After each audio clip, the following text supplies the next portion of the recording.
Kathgodam station থেকে মাত্র 38 kilometre দূরে হচ্ছে জিম করবেট ন্যাশনাল পার্ক। আপনাদের ওখানে পৌঁছতে সময় লাগবে 1.5 ঘন্টা থেকে 2 ঘন্টা।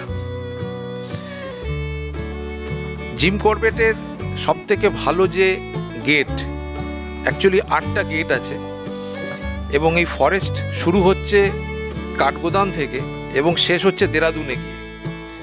তাহলে বুঝতে পারছেন কত বড় ফরেস্ট। এই ফরেস্টে টোটাল 8টা গেট আছে।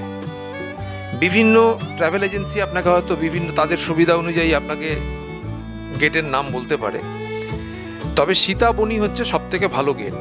তার কারণটা হচ্ছে এই একটি মাত্র গেট দিয়ে ঢুকলেই আপনি দেখতে পাবেন যে বনবাসকালে সীতা এবং রাম তারা বেশ কিছুদিন যে জায়গাটিতে ছিল, যে আশ্রমটি তারা তৈরি করেছিল এবং ছিল, সেই আশ্রমটি আজও আছে।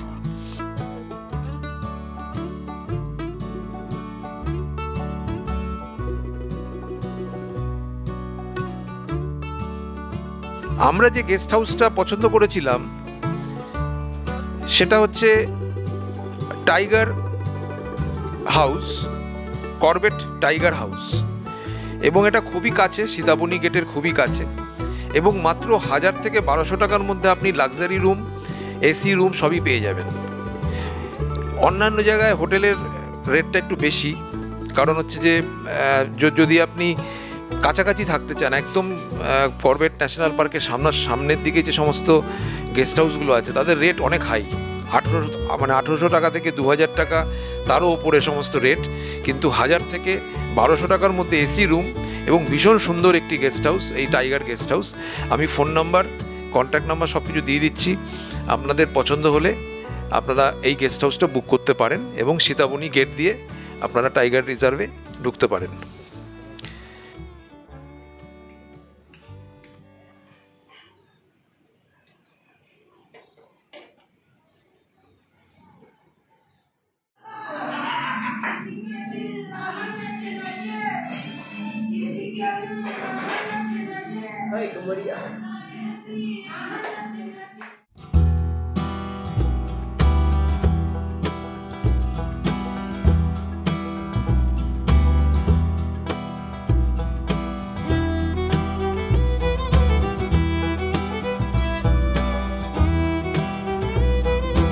দ্বিতীয় যে প্রসঙ্গটাতে আপনাদের আমি বলবো সেটা হচ্ছে বিভিন্ন রকম ট্যুরিস্ট এজেন্সি বিভিন্ন রকমের রেট নেয় এই ফরেস্ট সাফারিতে। তবে মোটামুটি 800 থেকে 1000 টাকার মধ্যে আপনারা কিন্তু পার হেড জিপ রাইড পেয়ে যাবেন। তাই একটু কথা বলে নেবেন। 1000 টাকার বেশি কিন্তু হয় না পার হেড, আর 1.5 ঘন্টার মতন এই ফরেস্ট সাফারিটা চলে।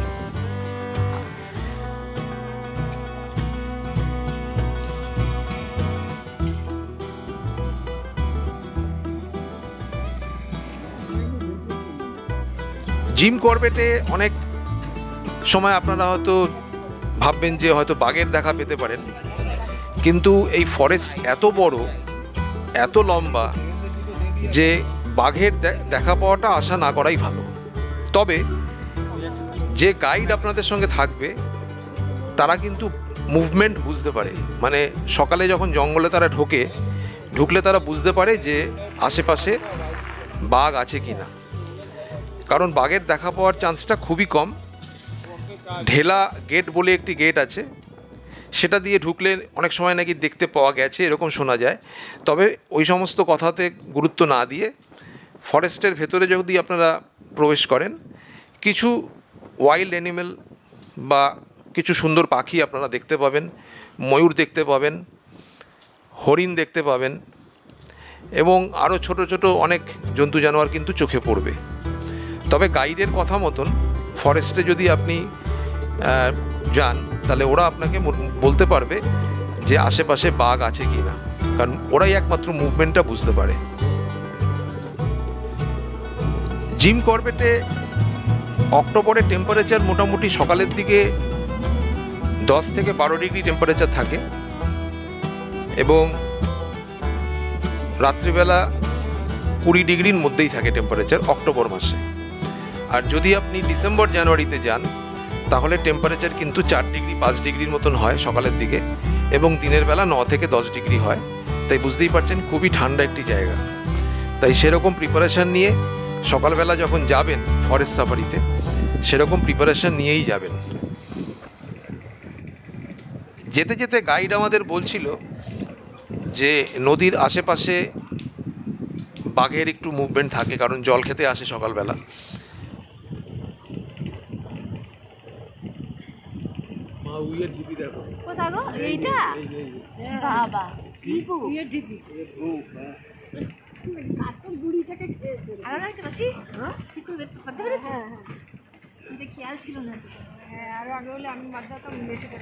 কিন্তু আমরা দেখতে পাইনি, এবং হাতির পালও আসে এই নদীর পাড়ে জল খেতে, তো সেটাও আমাদের হয়নি। কিন্তু হাতির পাল যখন আসে তখন ওরা খুব সাবধান হয়ে যায়, কারণ হচ্ছে যে অনেক সময় অ্যাটাকিং মুডে থাকে।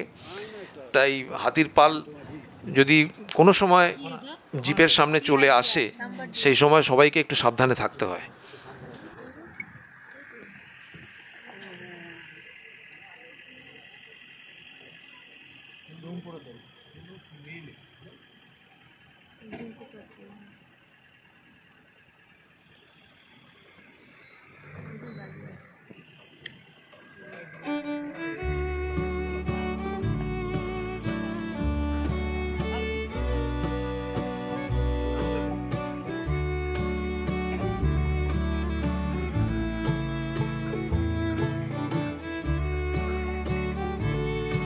প্রথম খণ্ডতে বা প্রথম পার্টে আপনাদের আমি এইটুকুনি দেখালাম, কারণ ভিডিওটা অনেক লেন্দি হয়ে যাবে।